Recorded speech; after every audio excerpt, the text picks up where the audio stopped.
Hi,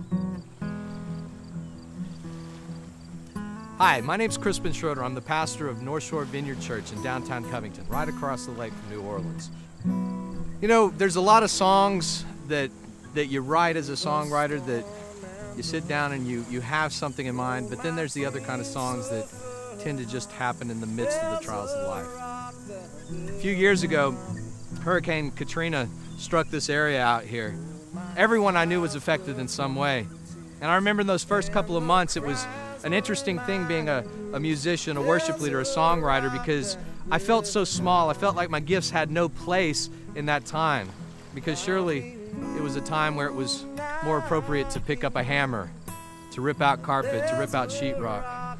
And the very infrastructure of our community was coming apart at the seams. The loss of relationships was tangible.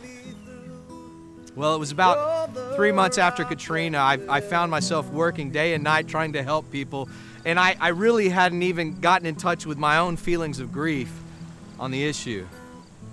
And so finally one day I came into the church and I sat down at the keyboard and I just began to, for the first time, become honest with God about my own feelings of grief and loss. As I sat down at the keyboard, I just began playing and began crying out to God.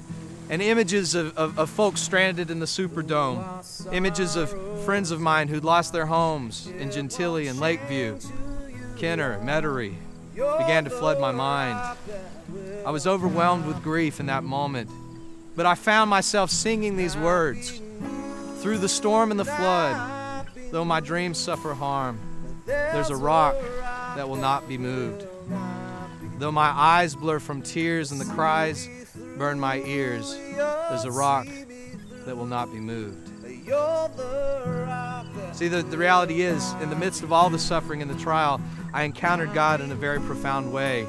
Not off there, out at a distance, but the God that is at the core of my foundation. I got in touch for a moment with that same kind of songwriting that King David had in the book of Psalms. When everything else is stripped away, I found that God was there.